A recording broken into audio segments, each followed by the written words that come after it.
Welcome back to another episode of Gym Sessions Podcast. I'm super excited to get into today's show with our special guest. Kind of weird because we have the same name, so when I introduce you, it's going to feel awkward, but we've got Justin Castelli on the show. Justin is the founder, owner of RLS Wealth.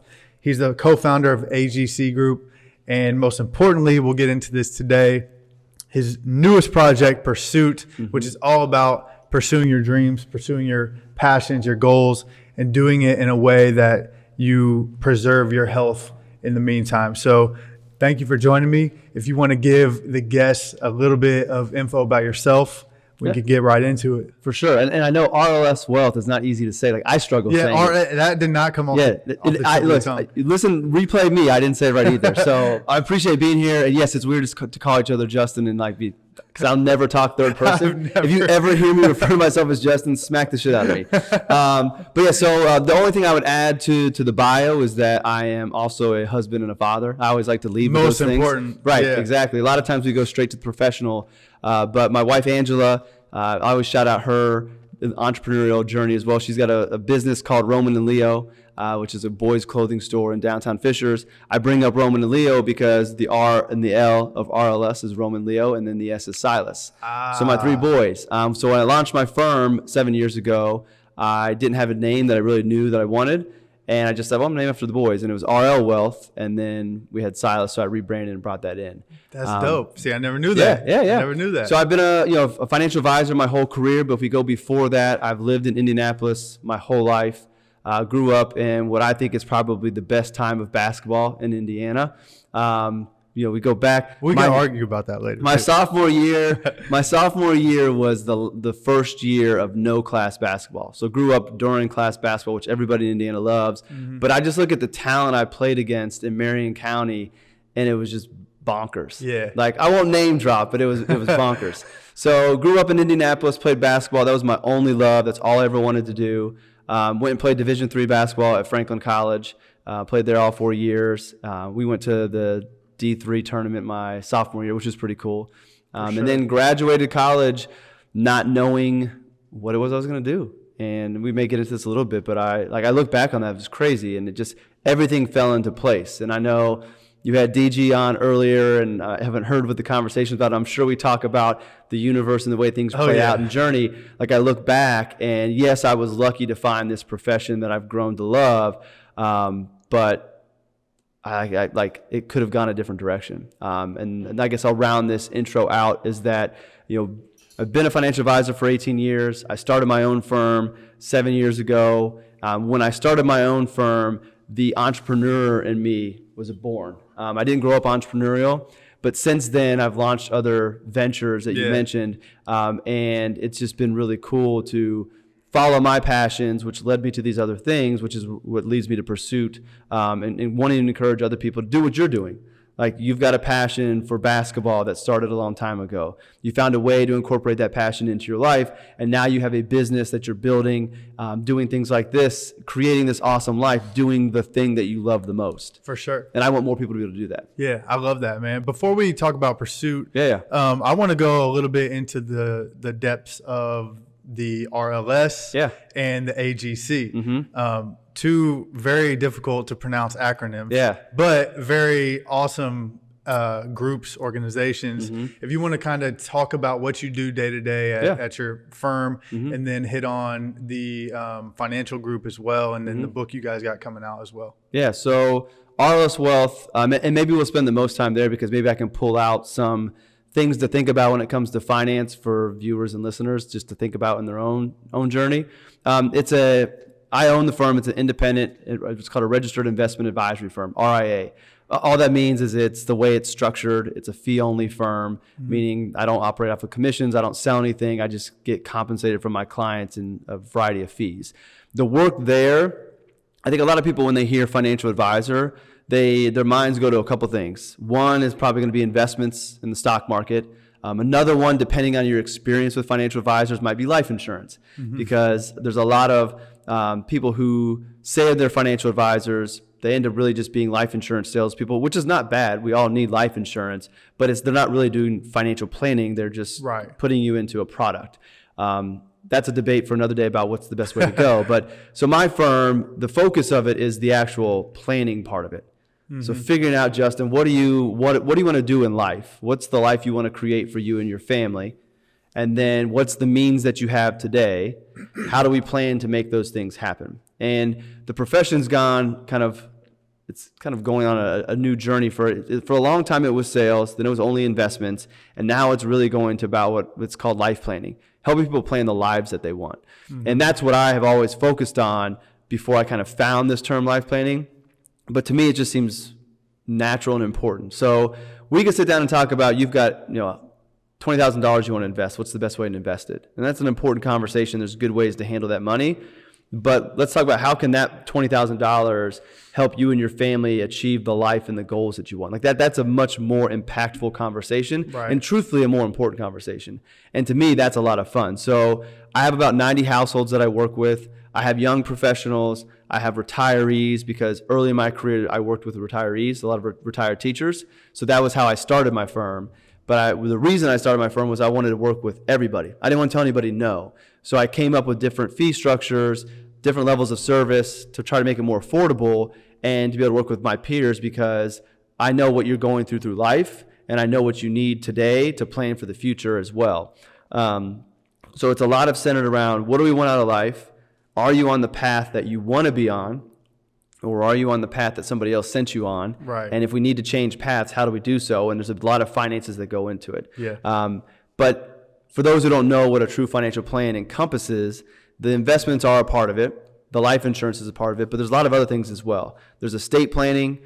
So you got young kids. Hopefully you guys have wills set up that if something happened to you and your wife, the boys would be taken care of. You know where they're going to go, who's going to take care of their finances. That's an important part of financial planning that people kind of skip over because it's not a fun conversation. Right. Disability insurance, you're working, you have an income, you need to protect that income. What if you can't go do your job? How do you keep money coming in? Right. Disability insurance. So there's all these things that we need to think about when it comes to our finances that a lot of people skip over because we're not taught this stuff.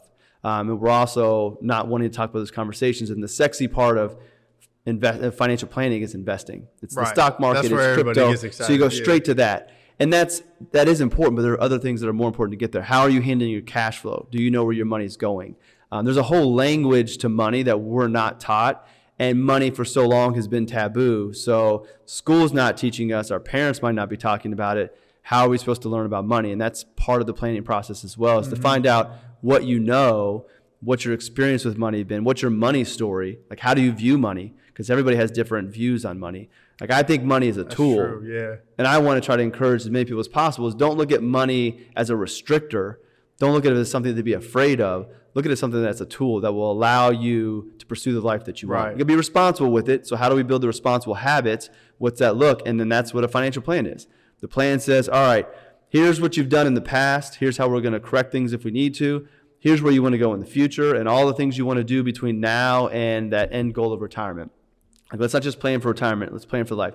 Here's what you need to do to protect your family and accomplish these goals. And then the planning process just becomes kind of a review. So we get the plan in place. You go execute on the things you need to do. You outsource what you need to me. And then we keep on meeting and reviewing. And as life changes, we adjust the plan. It might be another child comes into it, or maybe you change what it is that you want to do. Your business goes bonkers, and now you have all this extra money, all these other goals. The planning process is fluid, which is what I love about it, is that it's not transactional. It's really relationship based. Like I have a pretty cool business to where I've been working with some of my clients for 12 or 13 years. And these clients have held my boys as babies. They've knitted blankets. It's really cool. So it's no longer business. This is an extension of my family and friends that I'm helping with. And I get to spend time with people that I know and love, helping them achieve the lives that they want. So that's what RLS was. So my day-to-day is meeting with clients, it's reviewing plans, it's managing investments, and then adjusting things on the fly as life happens for my clients. That's dope. So it's fun. Like I as much as I love it though, I've decided I don't want to continue to grow that business, at least not actively. So I have done something that most financial advisors don't do, is I've capped it. Like I'm not taking on new clients because I have other ventures that I want to pursue. and I don't want to sacrifice the relationships that I currently have. I don't want to tell those clients to go find a new financial advisor, but I also don't want to take on a bunch of new clients because that takes away the time for me to doing these other things. Right. And one of those other things is the AGC, group, right? Yep. Yeah. So the AGC, it's really cool. It is a group of 175 financial advisors across the globe. It's a global community. That's so dope. Yeah, we've got some in Canada, dope. some in the UK, and a couple in India. And the way it was born was back in 2019. My co-founder, his name's Taylor Schulte. He's an advisor out in San Diego. We got together and we're kicking around some ideas to collaborate together. And he had suggested doing a community. And as soon as he said community, I said yes. Because I was thinking of building a community for entrepreneurial clients at RLS when I was trying to grow it. And I was like, okay, I want to do a community. The sense of community is fun, but I'm going to do it with advisors. And we had a goal of having 50 beta members that we were going to open up to. And between the two of us, I've spent a lot of time over the years having conversations with financial advisors, talking about creating content, how to set up a podcast, how to do their business, how to leave. We both do that. And we went back to our calendars and basically put together a spreadsheet of like 300 advisors between the two of us that in 18 months we'd had one-on-one meetings with just to talk shop. Yep. Emailed them and said, hey, here's what we're doing, here's what we're building. We don't know exactly what it's going to be like, but if you're interested, here's what it is. And within 72 hours, we sold out our 50 spots. That's dope. Which is cool. And so now basically what it is, it's an online platform. We use a platform called circle.so. So think like a combination of Facebook and Slack as far as organization. There's threads on the side. There's a main channel where everybody shares things. And it's just a place for advisors to come ask questions, share successes. We've had advisors join up together to start firms. We've had them hire.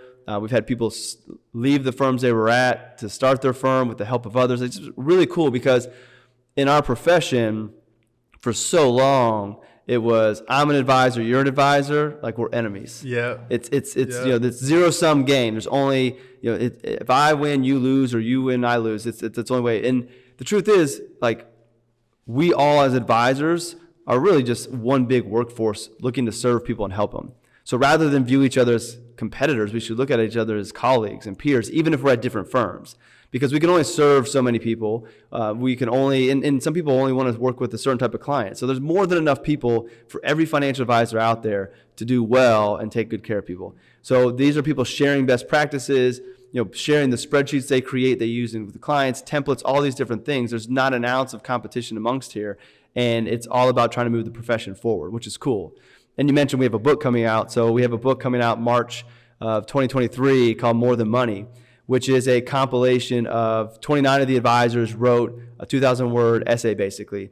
But it's stories of financial planning from their practices. So we anonymized all the stories. I like that. So no client's going to be known who it is, but it's stories of real financial planning. And the reason it's called More Than Money is that when you really understand money and you understand financial planning, finances are way more personal than they actually are the numbers. Yeah.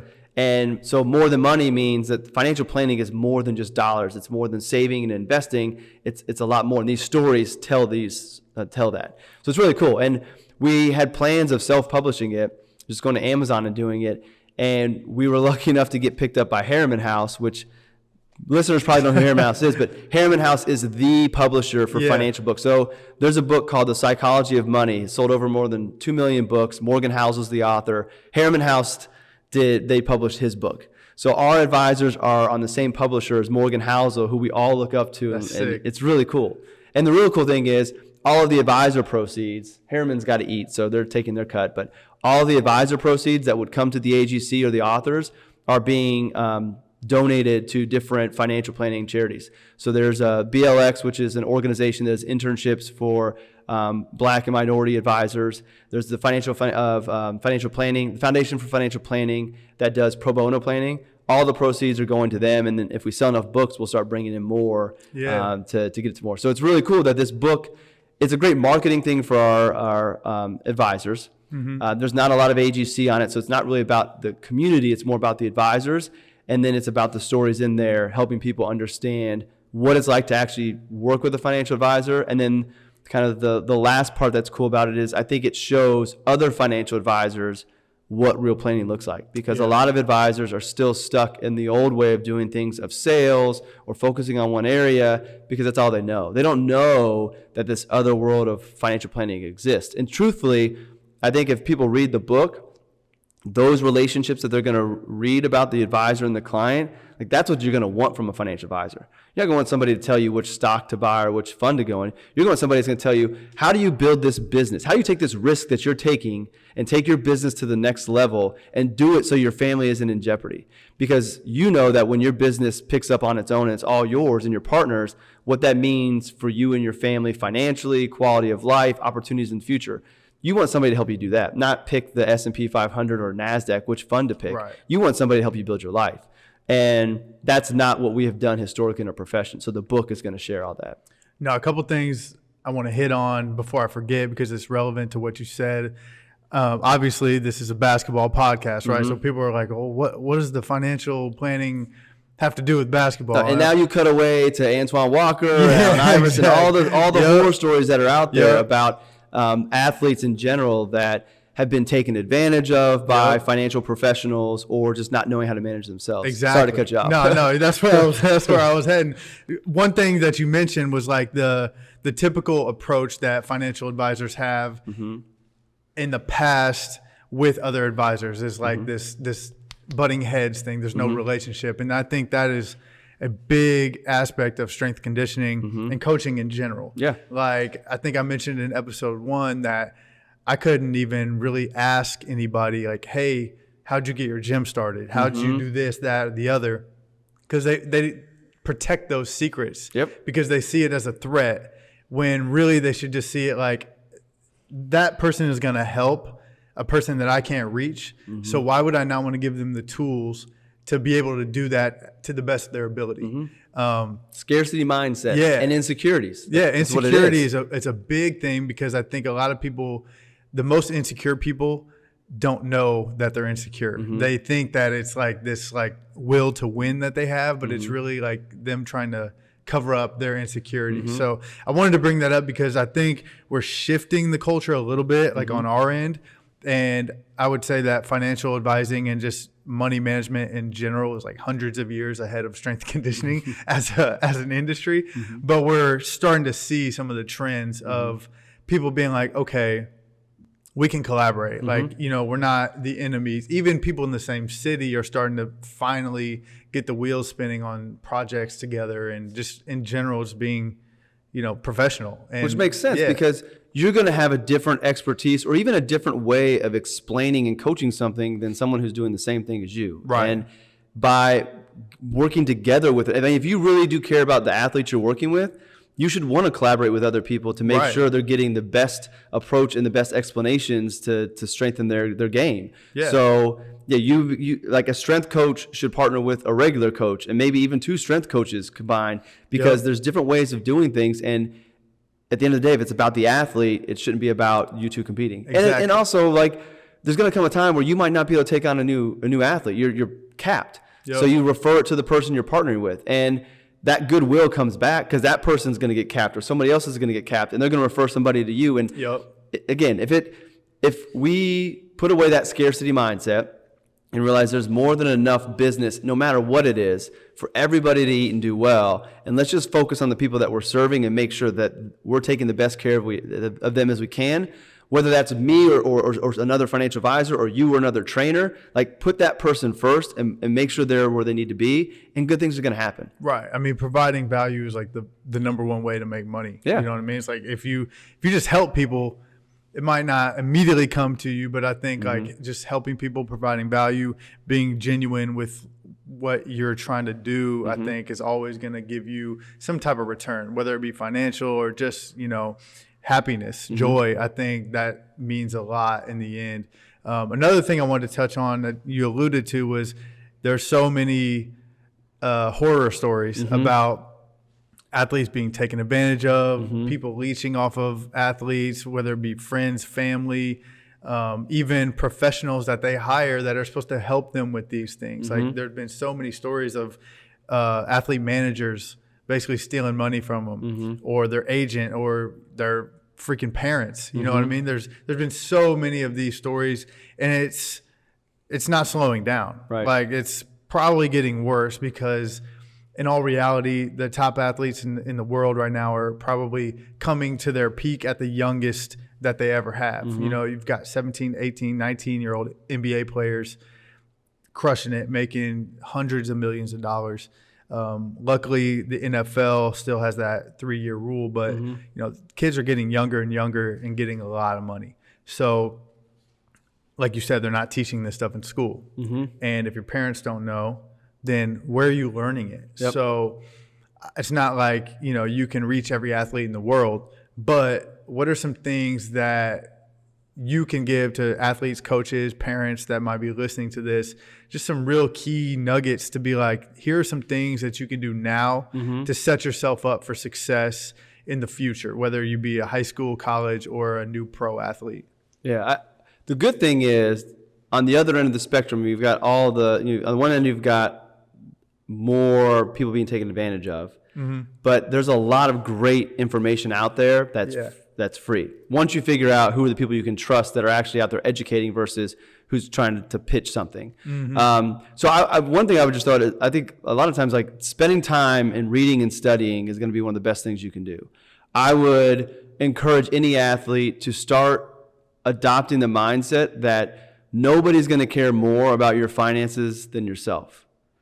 And if that's the case, you owe it to yourself to develop some level of literacy about money.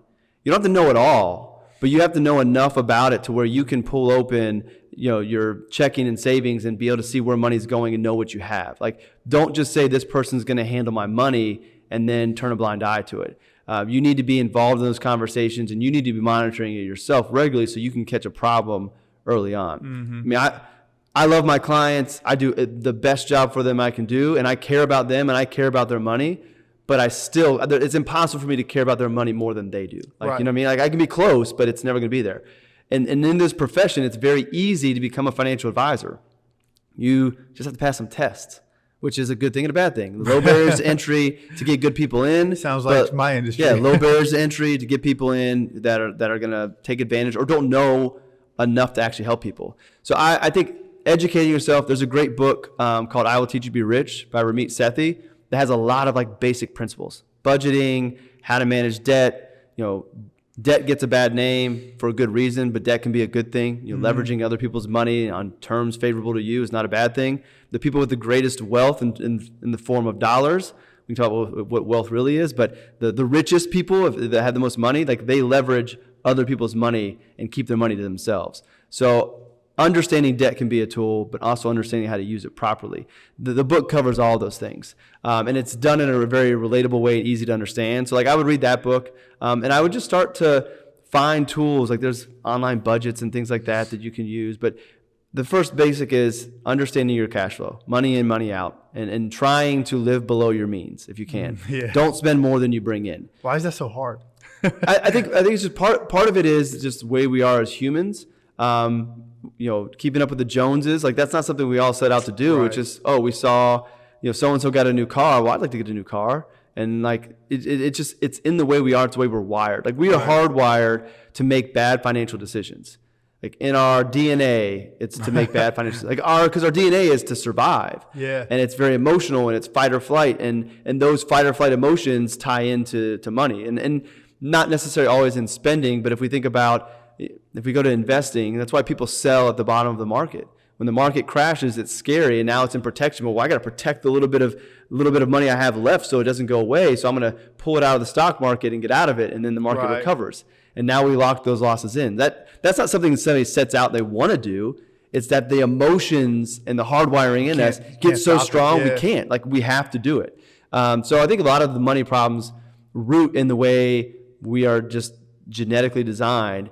But then the lack of understanding that and the lack of understanding money compounds it. Because if you know, all right, I know why I want to make this decision. I know why I want to get out of the market when it's down 20%. I'm scared. It's my fight or flight kicking in. Right. But I also know that historically markets recover. And over the long run, these things even themselves out. So I'm not going to fall victim to what my mind wants me to do because I understand how investing works. Right. And you can apply that to anything. So I think having that understanding is very important from the get-go. when it comes to interviewing or talking to financial advisors, I think trusting your gut, your intuition is rarely wrong. Yeah. And a lot of times, I think when you go back and hear the stories of people who have had bad experiences, they can go back to there was that thing about that advisor, probably a guy, that just didn't feel right, and I should have listened. Like, listen to your intuition, like it's not going to steer you wrong, and that intuition may just steer you to ask more questions to get better understanding. Transparency is going to be very, very important. So if a financial advisor won't tell you how they get paid, like, here's how you can calculate my fee, or here's the commission that I get made, to me, that's a red flag. Big red flag. They shouldn't. There should be, like, financial advisors make good money.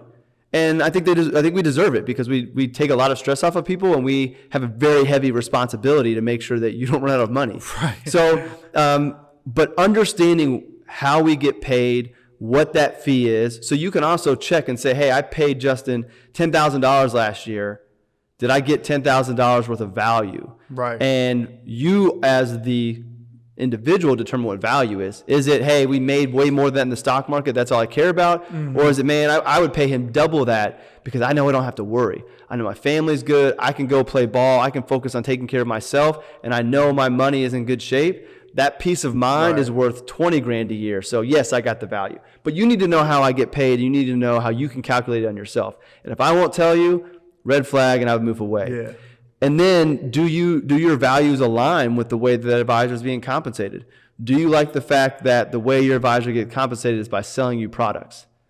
Maybe that's good for you, maybe it's not. It's up to you to decide, but you need to align your values with them. And then finally, I think a key thing is, how well does your advisor listen? Because if they're not listening to you to really find out what it is that you want, they're not going to be able to do a good job making sure your money is aligned with what you're trying to accomplish. So if your advisor, after they kind of tell you about their story, spends more time talking and less time listening, to me, that would be a red flag as well. Right. So, like, I just think it's, having the ability to judge people. And I don't think that the people who have had bad experiences were wrong for that. I just think they didn't know what to look for. Hey, this person I was told to go see this advisor by a friend. He works with them. I trust that person, so I'm going to go. I don't know what to ask. What they said sounds good. Their office is nice. They got a nice car. They must be successful. So that means that they're good at their job. I'm just going to trust them. That literally happened to me. Yeah, I mean, and I had no idea what this guy was doing. Yeah, exactly. So ask questions. I mean, ask a lot of questions. Yeah. And if they won't answer your questions and take the time to educate you, then they might still be a good advisor, but that would not be somebody I would want to work with. I would want to, if I was working with an advisor and didn't know the world of finance, I would want somebody who led with education, talked at a level that I could understand, not dumb it down, but don't talk about all these betas and gammas and all these things we talk about in finance. That language exists to make us sound smart. The best advisors don't need to sound smart. The best advisors can explain to you in very easy to understand terms what your money is doing or what they're doing with your plan and why it needs to be done. And if they won't take the time to do that, then I would tell them kick rocks and move on to find someone else. There's different structures. There's wirehouses, which is like the Merrill Lynch's and the Morgan Stanleys. They have their own culture and their own ways of working with clients, understanding that. There's the independent world. There's the RIA space. Like, it's tough to navigate the world of finance. But the best thing you can do is just ask a lot of questions. I do think referrals are valuable. Yeah. If you can find somebody who specializes in working with athletes, or maybe not necessarily athletes, but entrepreneurs, people who have similar lives as an athlete would, irregular income, or income comes in big chunks. Okay, how do we take that big chunk and stretch it out over the year if you don't get it paid monthly?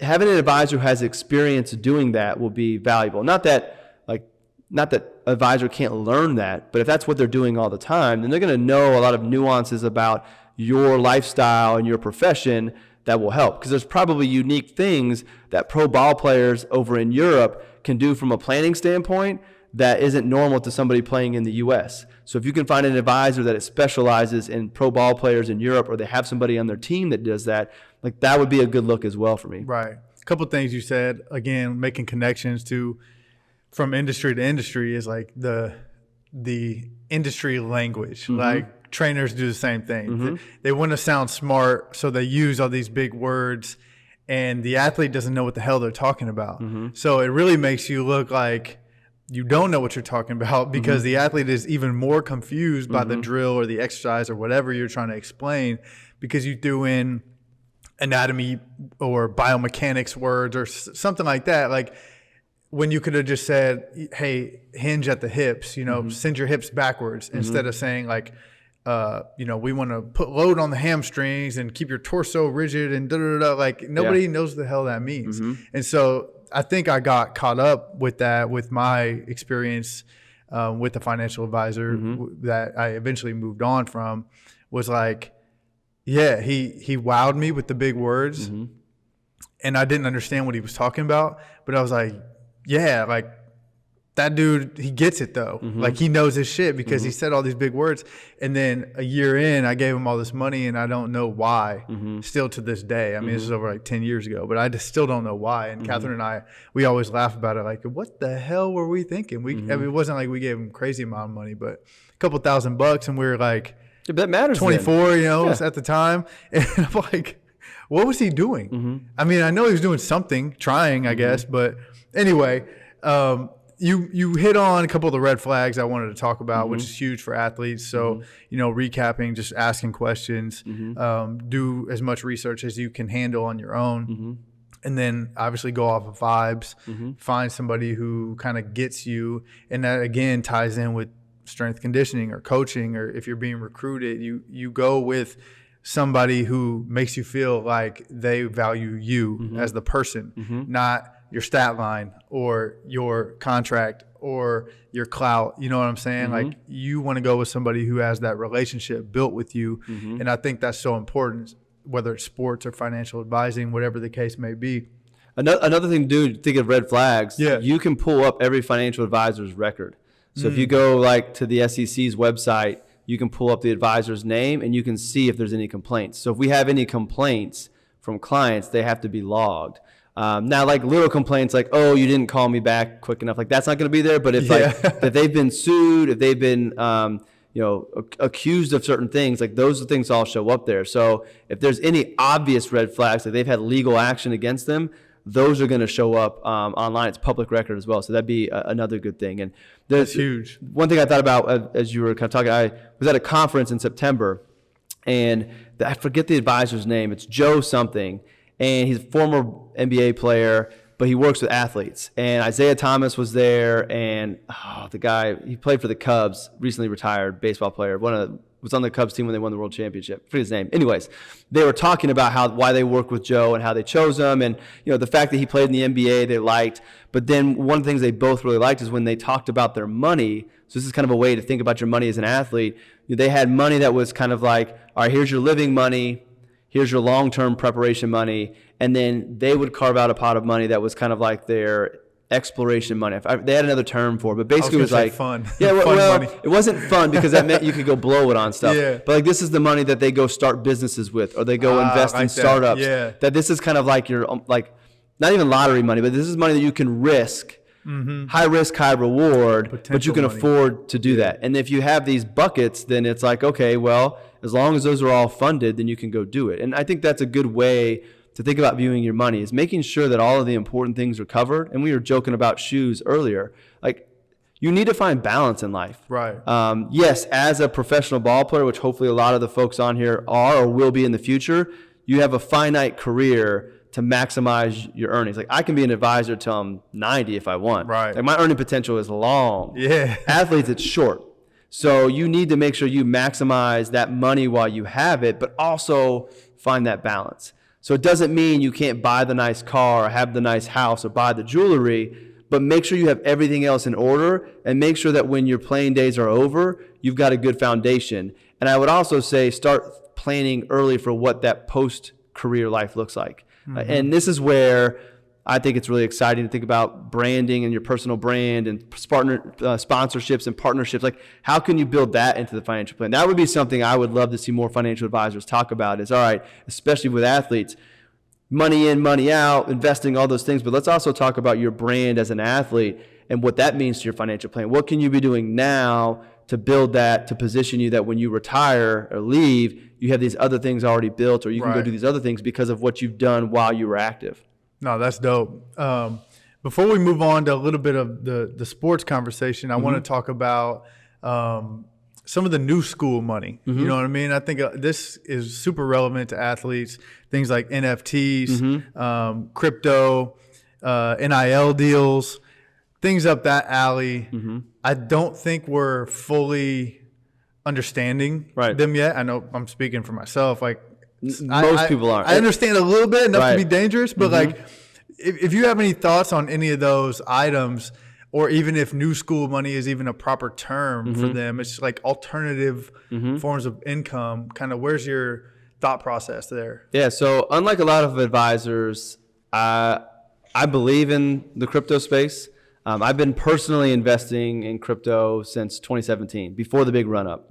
The way I look at it though is I look at it as the top of the pyramid. So we know Maslow's hierarchy of needs. If there's a hierarchy of needs when it comes to finances. It's, the emergency fund, the insurances, the estate planning, the long-term savings. At the very top, if you have all those other things addressed, then, all right, let's talk about crypto. I don't think you need to have crypto or NFTs a part of your portfolio today to reach long-term goals. I think traditional investing gets you there. But if you have an interest, if you have a desire to learn about it and be in it, I don't think you should shy away from it, but I think you should be responsible with it. And where it is today, it's really, really early. So I would look at it, any money I put into crypto, I have put in crypto or will in the future. If it goes to zero, I'll be bummed, but my family's okay. That's that subcategory that Joe was talking about, that exploration money. Exactly. But where does it fit in? It's at the end of the day, the foundation of crypto, the Bitcoin and the NFTs, it's technology. It's technology that's underlying with it that brings these crypto assets to the market to be able to be there.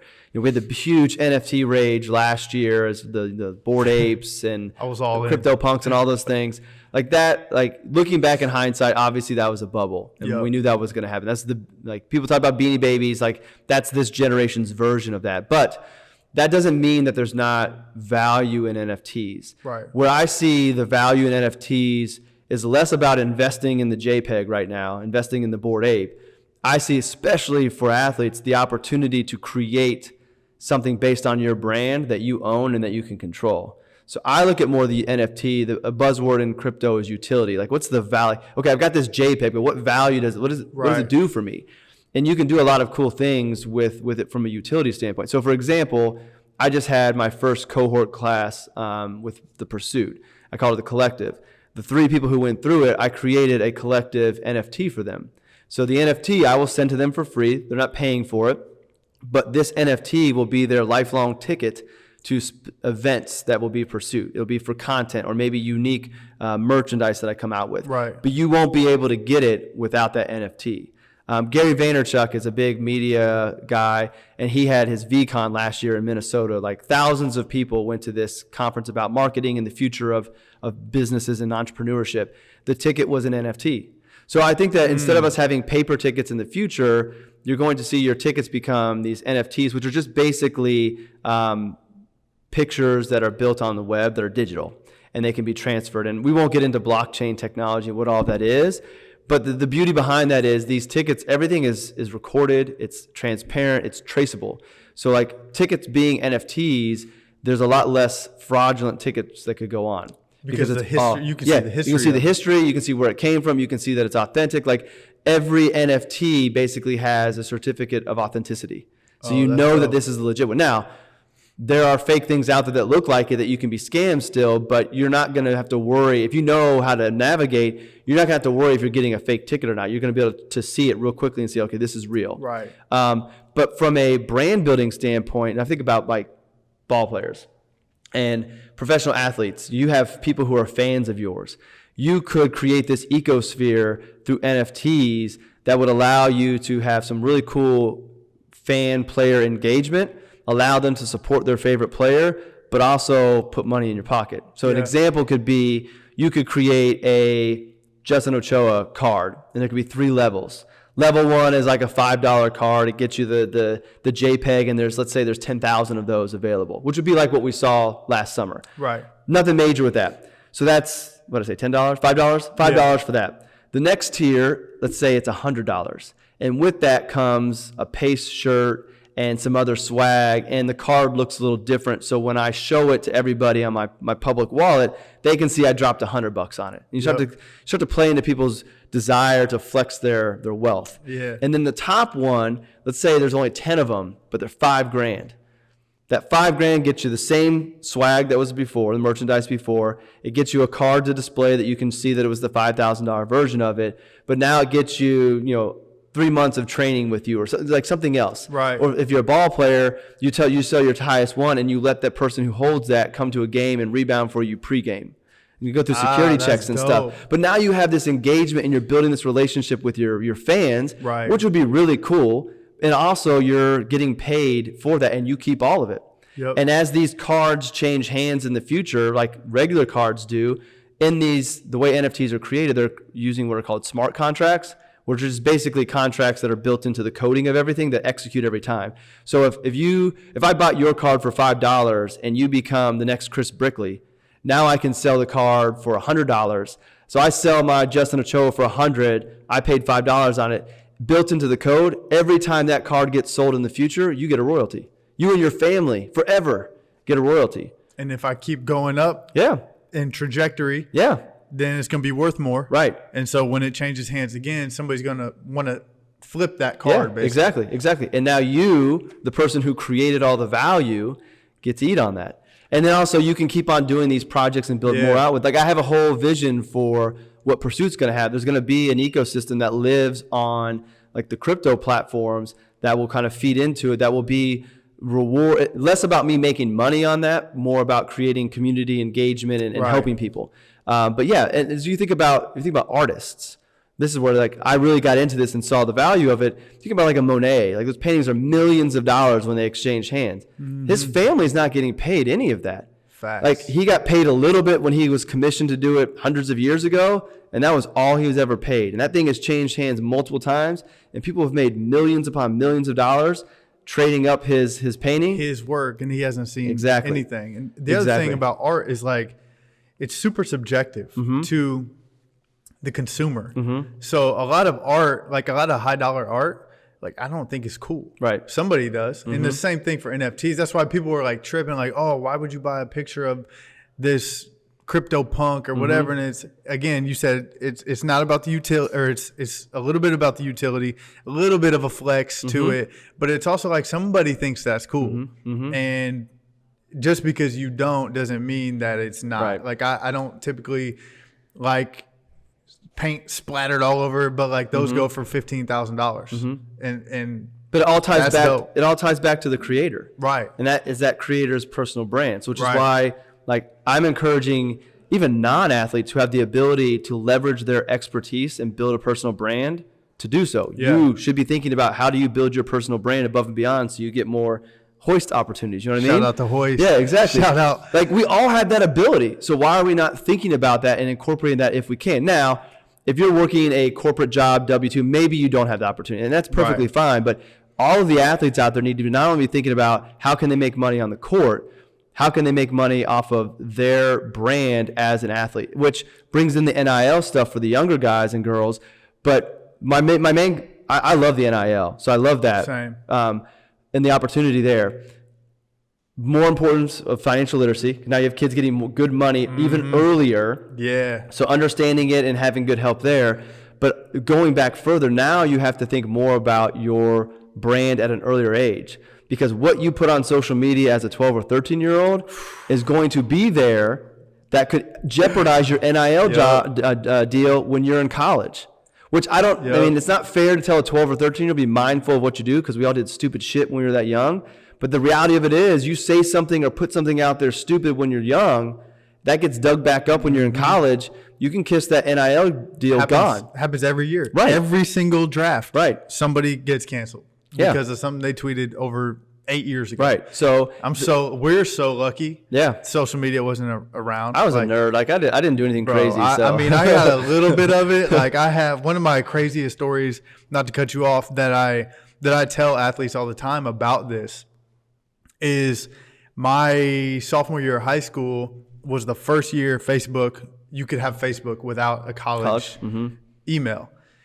And, I partied in high school. And one weekend, I think it was a New Year's party, people were taking pictures, whatever. Now, mind you, there's no digital cameras or anything like that. It's not on your phone. It was like you take a picture and go get it developed and you scan it onto your Facebook. Yeah. But this girl made like an album of her New Year party.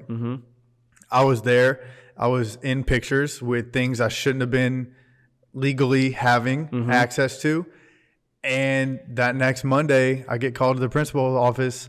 They're like, yeah, you're kicked out of every club you're in. I got suspended from the basketball team for 6 games.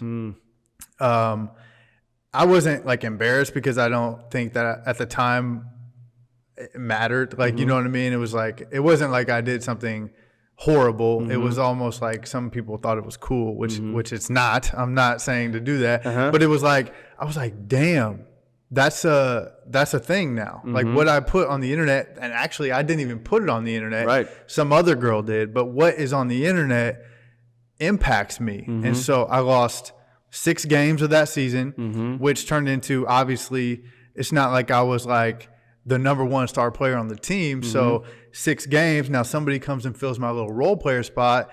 It's hard to get that back. So 6 games turned into like, damn, I didn't play the rest of the season. And then I had a reputation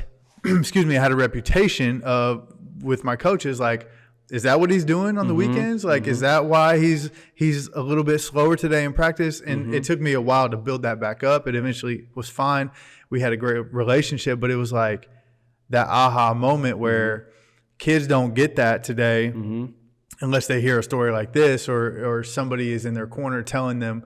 But what you put on the internet at any point in your life is forever. And even if it gets deleted, you think it's deleted. If somebody wants to find it, you can find it. I've got a similar story I'll share. I'm much older than you, but so my senior year, New Year's Eve, staying at a friend's house. We go around to parties out in the Geist area. We get back to a friend's house. It's like 2 a.m. People started winding down. His mom is asleep upstairs, so we weren't doing any partying. And some people there had been drinking earlier in the night, and there were some basketball guys there. 2:30 in the morning, cops come downstairs, guns drawn. Damn. Put us up against the wall, pat us down. Bullshit story that somebody had been robbed earlier in the night. Like, they just came to mess with us. Because the reason I know it's bullshit was, one, they told my parents it was a male and a woman, a man and a female, or a man and a woman that got robbed. They told the mom at the house it was a single lady. So like their stories weren't even straight. Like, so they came down. Find something. Yeah, they came down. They saw there were beer cans there. They breathalyzed everybody. Had us call all of our parents. And I remember, same thing. It's county is getting ready to happen for me. And I think first game of county my senior year, we played Tech. So Lawrence North would have been the second game, which was our rival. I bawled my eyes out. I thought, I'm missing half the season. I didn't have I didn't know where I was going to go to college and play ball. Like, my college career is over, and I wasn't even drinking. Yeah, I was there getting ready to go to bed. Mom is upstairs. Right, exactly. So I will share this. The thing that I did in that situation that I would advise anybody, if you get in trouble, like, be honest. Yeah. So you gotta own it. I called my coach. I called all the guys that were there on the team and said, "Hey, I'm calling coach in the morning, and we're gonna tell him what happened." And the messed up thing in the story, they let one of the kids that registered on the breathalyzer drive home. To show you they were just there to mess with us. So we call coach and I say, "Coach, like, some of us are at a party tonight. We weren't drinking. People there were drinking. The cops came. I want to tell you about it ahead of time, and so you hear it from us." So New Year's Day, we all drive to school. We go meet with coach. We tell him what went down. He tells the athletic director. And our saving grace was there was no police report filed because they just came to fuck with us. Yeah. And so since it didn't happen beyond us telling coach, none of us got in any trouble. So own it and be transparent, be forthright, because your parents tell you this, but I can tell you from experience, the consequences are less, even if there are consequences, if you're upfront and tell the truth, because the truth's going to come out, especially now with photos. Like, we had no social media back then. Like, man, we didn't even have cell phones back then. I was dumbfounded. I was like, what? I got kicked out of clubs I wasn't even in. They were just trying to lay it on me. You know what I mean? But now you've got to think about that as an up and coming athlete about what, like, the environment that I'm in, the people that I roll with, can that jeopardize me getting paid in the future? Oh, yeah. And how do you handle that? And honestly, to that point, as a coach, I had a situation where I was working with a high-level athlete that was established and, probably felt a little invincible at times. But on their social media, sometimes they would post things that I don't think are appropriate for my younger athletes to see, 5th, 6th, 7th grade, whatever.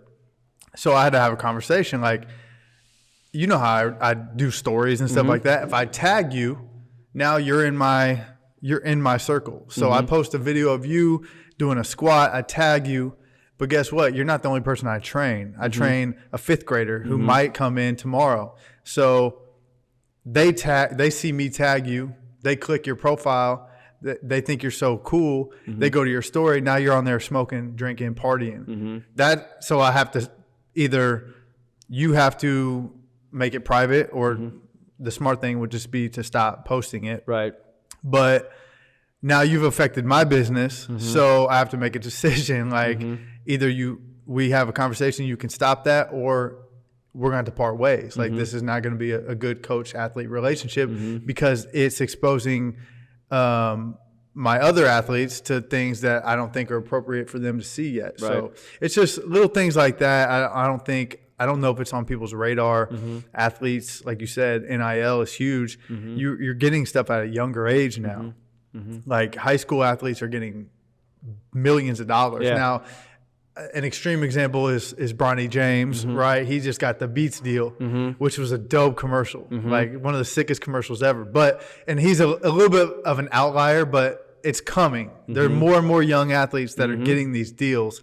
And I think just being young is you're going to make bad decisions. Like you can't be perfect. Like you almost should make some mistakes so you can learn from that. I mean, we can tell that. Like I can tell everybody all these financial things to avoid, and maybe some of it will register, but you have to learn some things in life. Right. And I just had another thought. Thinking of NIL jobs or opportunities, I would encourage people to try to do the deals that align with them and their values the most. Yeah. Because yes, it's a paycheck. Yes, it's money. And maybe I'm coming from a privileged spot where, like in college, I didn't have to worry about money. So if your family is relying on your NIL jobs to pay bills and to eat, then maybe it's a little bit harder. But the last thing you want to do is take money from a company that you find out you don't agree with their values. Yeah, no, that's huge. We look at everything that's going on right now with Kanye and brands dropping him because of what he's saying. It's the same thing. Like he's impacting their business, but a brand could impact you as well. You do an NIL deal with some company that comes out to be some type of racist organization or something that you didn't know about. Like you can kiss away other future deals because if you're associated with them, then that must be what you're about as well. So 100%. I know it's easy to say from my position as a 40-year-old dude who's been working for 20 years to like pass up money, but chances are if there's one deal, more are coming. If you can, there's nothing wrong with taking one if you need one just to get that first check. But don't get in the habit of just taking checks just to take checks because it's going to water down your brand. The best brand deals, the most valuable ones are the ones that values align. It makes sense that you're drinking Hoist for all the reasons you share. I believe that because I know you as a trainer. I know what you're about. And chances are you were drinking Hoist before a deal even happened. Yep. So that's natural. But if I saw you drinking a Gatorade or taking money from Gatorade, I'd be like, Justin sold out on that one because I heard him bashing Gatorade and all the sugars. Like, so I think that like those are all things no one's teaching you about. And I think life experience personally and watching other people, like that's something that I can put on the radar for people is to think about that. Like, yeah, it's a check, but does it align with my values? And does taking this one check jeopardize ones in the future? And am I willing to take that risk? Right. It can come off as inauthentic too. Right. And it's like kind of a little bit of the, what do they call it? Like a little boy who cried wolf. You know what I mean? Like if you promote every single company that asks you to, then when you actually promote the one that you really want to pop, it's watered down. It's watered down and people aren't going to pay attention to it. So no, that's a great takeaway for athletes of all levels because and I also think that there's different kinds of NIL deals. There's different kinds of ambassador roles, things like that. I think at this point, it's very easy for anybody, regardless of their status, talent, or potential, to get a ambassador code. And I don't think that's the most effective way for a lot of athletes to maximize their reach with the NIL. I really like the stuff that's like what we call it with Hoist is like baked in. You know what I mean? It's like that was going to be on the table regardless because I'm thirsty. And normally I bring you one, but I drank them all. But it's like it's part of my life. Whether or not they pay me, whether or not they support the podcast, which they do, thank you. That's going to be on that table because I like the product.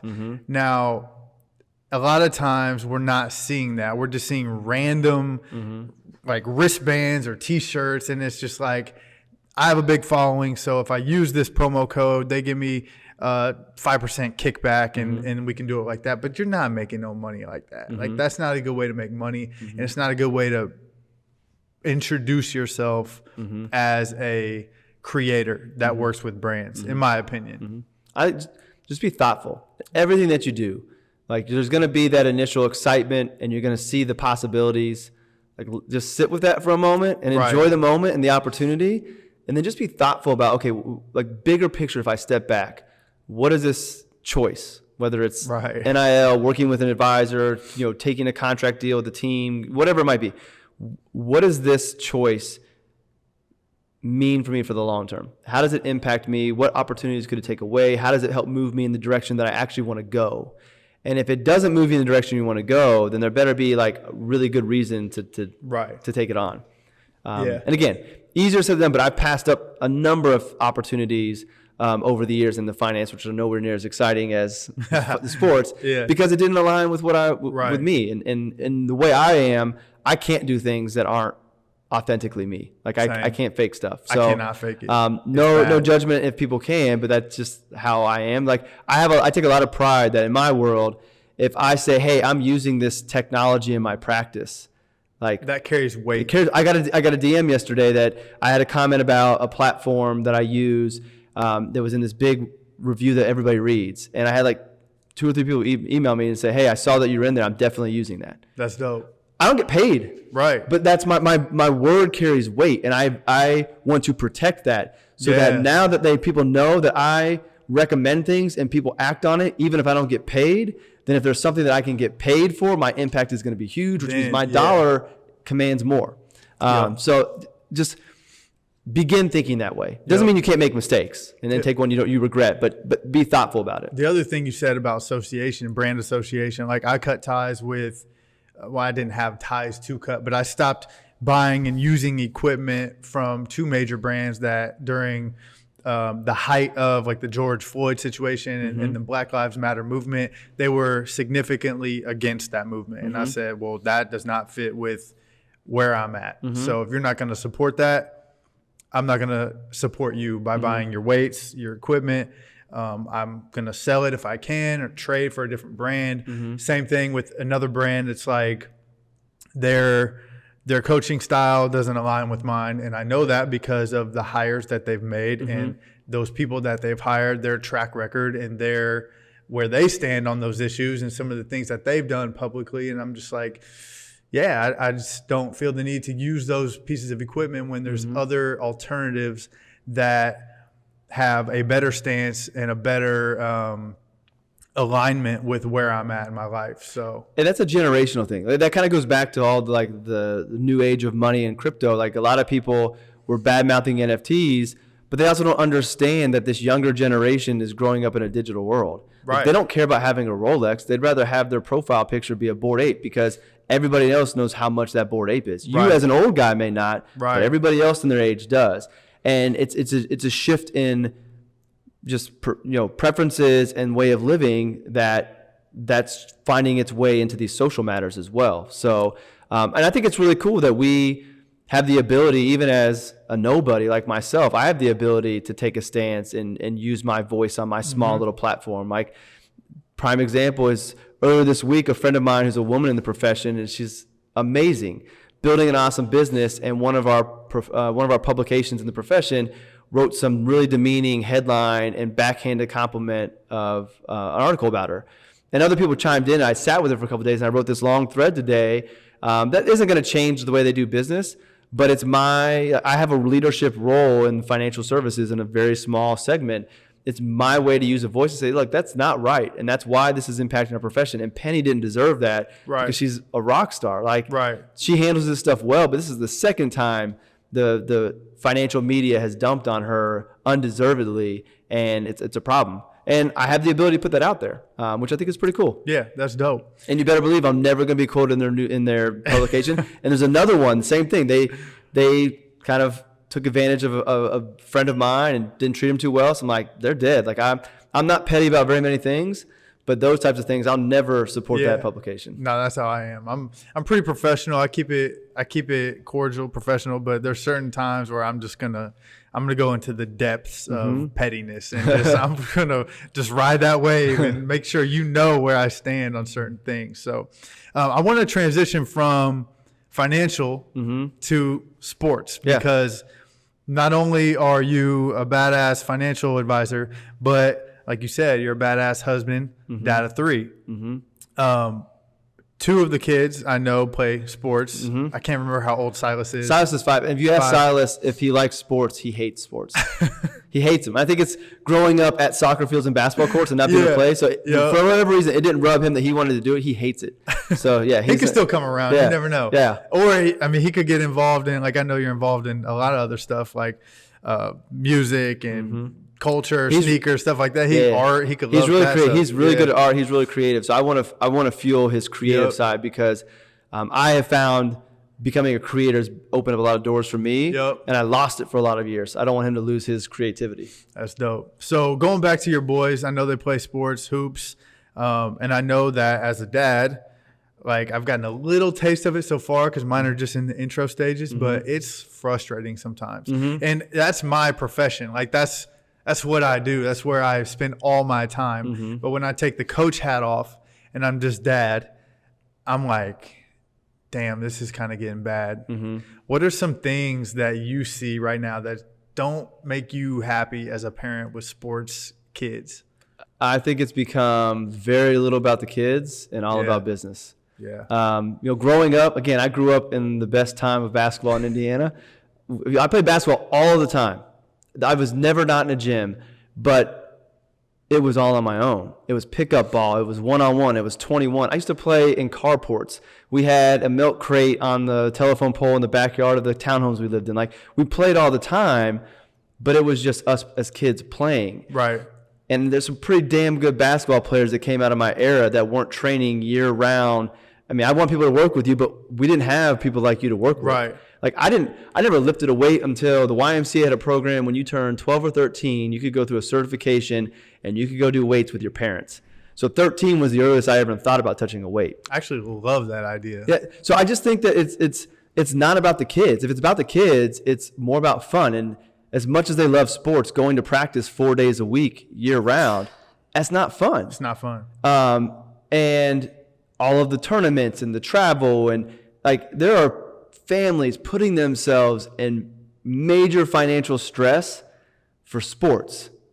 And as a parent, you want to give your kid every opportunity you didn't have, and you want to give them every opportunity to succeed. Right. And these businesses are preying on that. They know that parents are going to spend $200 this weekend for a exposure camp that no coaches are coming to. Exposing you to some BS. The only exposure is the highlight reel they cut up and put on Instagram. Right. Like, nobody's getting any college offers from those things, but we think we are, and we've got to do it because everybody else is doing it. And my biggest beef is it's not about the kids. It's all about making money. And that's a problem. Yeah. And then the other thing that really bothers me, and maybe this was the way I was growing up, but parents are horrible. Like, parents on the sidelines are absolutely insane.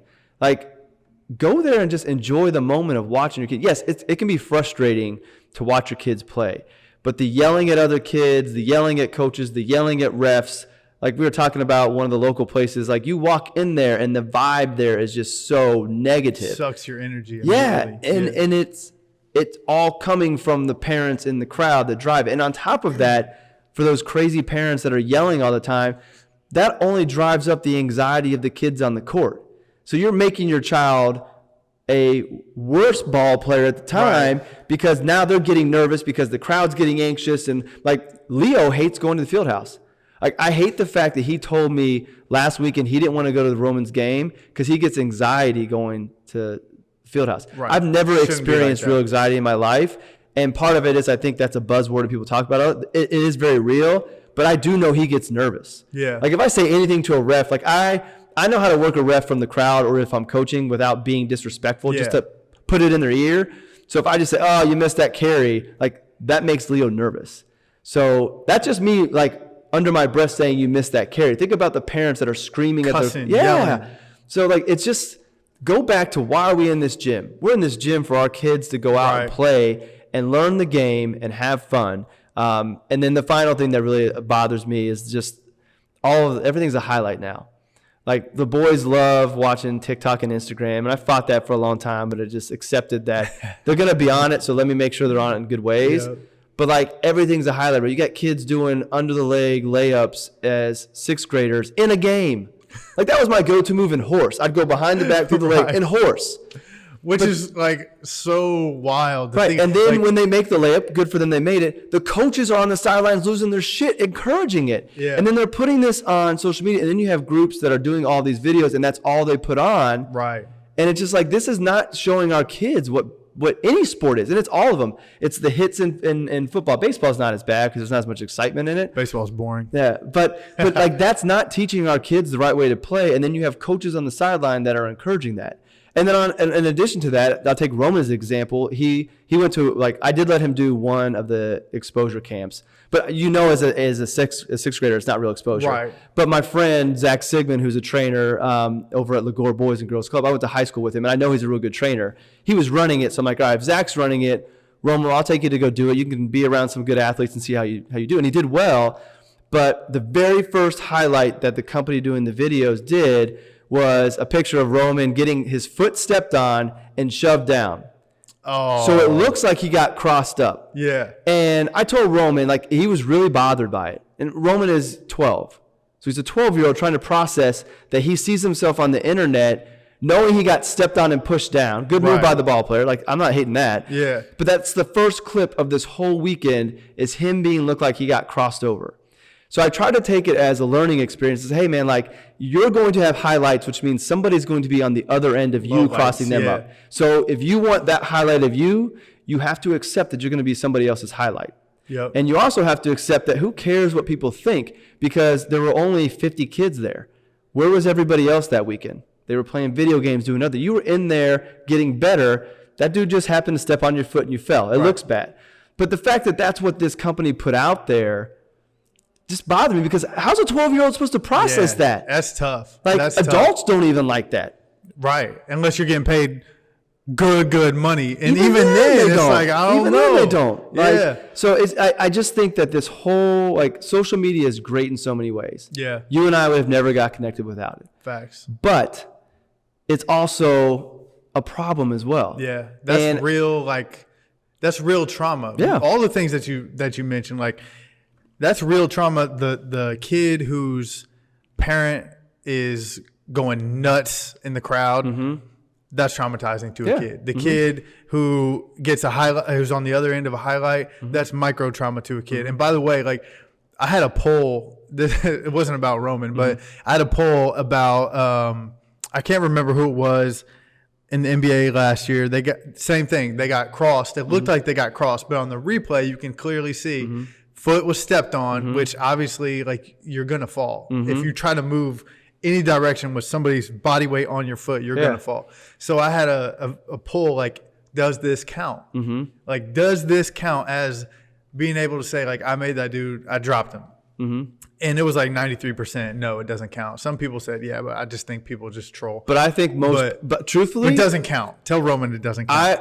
People may have answered that, but I think when they see it, and if they weren't asked that, they would count it. They're not thinking it. Yeah, I think they would count it. That happened tonight. They're not even thinking it. James Harden got the rookie on the Pacers. Yeah. Stepped on his foot. Yep. And I was so, like, I loved the other night when he crossed over and shimmied and shot the brick. Like, I love that. I know. But that's the thing. It wasn't even a brick. He hit the side of the backboard. Yeah. But I was looking at the comments, and, like, some people pointed out that his foot got stepped on, but it's like, Sports Center's putting that up. Yeah, dude. That wasn't a good cross. Like, That's it was crazy. He made the 3, but let's not talk about how he crossed this guy and put him on skates. He stepped on his foot and pushed him down. Right. Yeah. But that's what we're teaching our kids. Like, unfortunately, that teaches our kids. Our kids pay more attention to that than what you and I are going to tell them. For sure. And I know this sounds like me. I'm the old guy, get off my lawn type of thing. But I think it's true. Like, I don't know if you take away the improvements in athletics and strength and like that type of stuff. I don't know if the ball players coming out today with all of this extra stuff are better than the guys who came out when I was in high school. Right. Like, I'm talking skill. I am gonna name drop. I'm talking Jason Gardner, Jared Jeffries, Andre Owens, Chris Thomas. Like, they would all be able to dominate today's game, but we grew up playing fun. We went out to the courts up in Noblesville. They tore down. Psalm Park was always lit. Those courts are sick. We played for fun. We played all the time, but it was for fun. We didn't need to be in organization all the time nonstop. Right. And I think from a basketball IQ, basketball skill, and playing and winning, they would dominate today just like they did back then. It's a lot more back then. Like, it's a lot more of a game. Like, Right. there, you can now, like you said, the athleticism, the power, the speed, like all that stuff is evolved so much that it's so hard to It's like compare. the LeBron. It's like the You know what LeBron I mean? MJ debate. Like, it's impossible. But like, also shout out to Jared Jeffries. He was my AAU coach for a summer. Him and Kyle Hankins. But Kyle Hankins booming in the South. Yeah, Kyle can shoot. Dude, Kyle's my guy. That was my AAU coach. But anyway, I think like what you're saying is spot on. Like, it's not about the kids. It's about the dollar. And a lot of times, like, and it's weird for me to say that, but I think that I give value to the kids and to the parents and to their teams. And it goes beyond sports as well. But like some of these camps, some of these exposure events, some of the tournaments, some of the AAU programs, some of this is just, it's just bad. And it's not just basketball. Leo plays soccer. Roman decided to give up soccer because he wants to focus on basketball, which I was perfectly okay. Truthfully, I wish he kept on playing soccer because I fall in love with the sport, and the carryover from soccer to basketball is perfect. Yeah. But like, soccer is, before you play in tournaments and travel, it's like $3,000 a year. It's nuts, bro. Like, how many kids are missing? Like, how many future amazing soccer players are we missing because their family can't afford $3,000 a year for soccer, which is just a ball and nets? Should be like one of the cheapest sports to play. That goes into the other problem is just like adults taking advantage of kids or, I don't want to accuse anybody, but it's like some programs, I know for a fact, programs or schools not at the college or pro level are paying kids to play for them. And then it's like, okay, you got that kid to play for you, but what about the other kids? They're paying. So now what kind of precedent are you setting that kid's so special, I'm a pay for him, but everybody else has to pay? Like, how is that equal? How is that a team? How does that make the culture of that team successful, other than the fact that you got a really good player out of it, so maybe he can get you out of some holes with his raw talent? But that doesn't prepare anybody on that roster for actual sports at the next level, because at the next level, the higher level you go up, the gap gets smaller and smaller. So the margin for error is smaller and smaller, and it's like, everybody's good. Some of the NBA is not the best basketball players in the world. Like, it's not. People don't know that. I don't think that's common knowledge. Right. Just because you're in the NBA doesn't make you one of the best basketball players in the world. It means you maybe fit a role, fit a budget, or had a connection. Now, they're all great, obviously. Right. But I know guys, and I personally train guys overseas that are better than NBA starters. Hands down, no type of favoritism at all. It's just like, you just watch basketball for any amount of time, you can tell. So I don't even know the point I was trying to make there, but like, it was a good rant. You know what I'm saying? It's true though. Yeah, no, definitely. You got to go on rants every now and then. Yeah.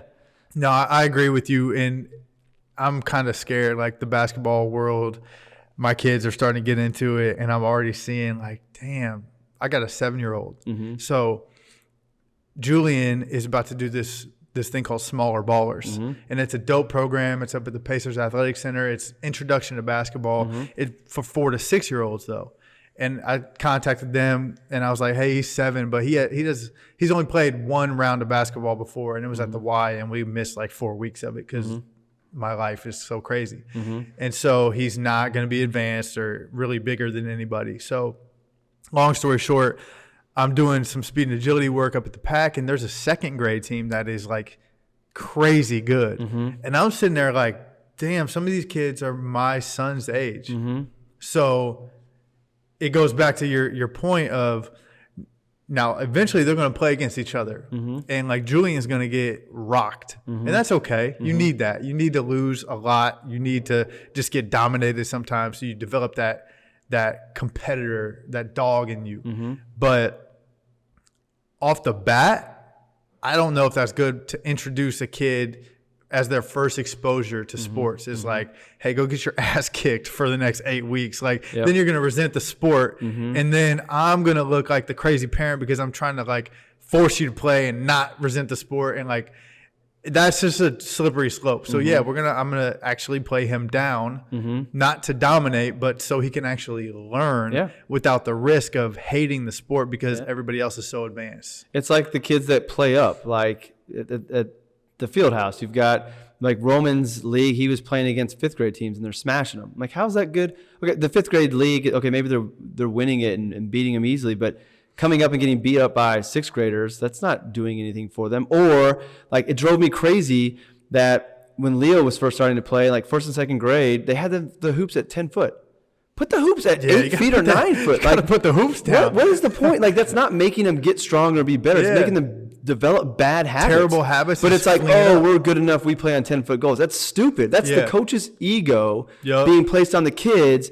That's why Leo shot like this for so long, because he was heaving it up on a 10-foot goal. Like, that's all. Like, again, that's about the coach. That's not about the kids. It's not about the kids anymore, that's what's frustrating. I actually just told Julian that because I don't know what the smaller baller height is going to be, but I think it's going to be at like 8, which is great. But I said, hey, if it's at 10, and we've been working a little bit in the front yard on proper form, and he can hit shots with good form, no thumb flicking his wrist, like guide hand, all that. He can hit it up to like 8.5 feet.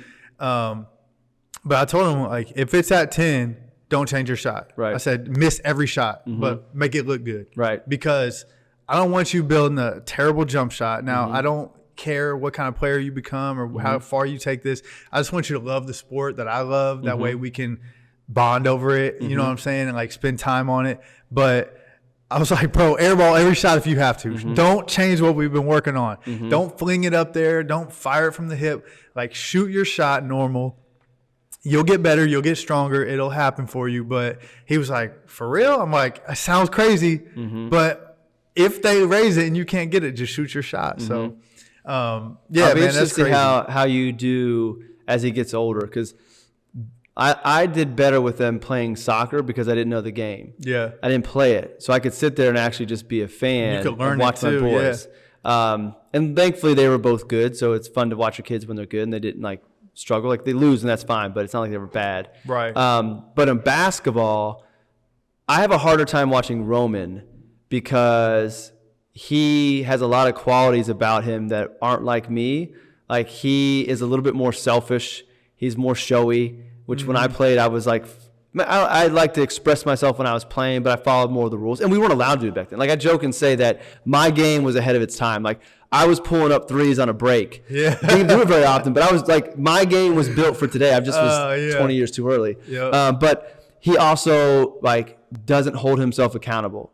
It's never his fault if he makes a turnover. He's very emotional on the court and he lets it get the best of him. And that frustrates me more than him missing a shot. Right. Or like, because that wasn't me, and I don't want him to be that way because I know that those qualities will be that'll work against him in the future. He's good enough now that people look past it, but then as you get older, coaches aren't going to put up with that. Right. So for me, it's been hard because I don't watch it with a critical eye of, oh, your form was off or you didn't score enough points. My critical eye is, well, why didn't you tell your teammate that was okay, they missed it? Or why were you talking to the ref? Why were you complaining? Like, don't complain. Like, that's the critical eye I watch it because I know I was a good ball player. It's all I ever played. I worked hard, but I know that the reason I got the opportunities I got was because I did all the right things. I was good. Right. I wasn't amazingly great. I wasn't the greatest athlete, but I worked hard. I was first in the gym, last out, gym rat every single day. But I did all the right things so that when there was an opportunity, somebody gets hurt, or I earned the right because of the way I acted and I did the right things to get in that spot. And then when I got in the spot, I was good enough to stay there. Right. And what I don't want Roman to do is miss that opportunity because people think he's a punk, and he's not a punk. And I'm more critical of him because I'm his dad, and I want him to be a certain way. But at the end of the day, that's the hard part for me as a dad watching the sport. Is it's not about the losing. Like, I like them to lose because I want them to learn how to handle it. It's not about missed shots. It's, for me, how is he acting and is he becoming a leader? Because I don't give a shit about him being a leader on the court.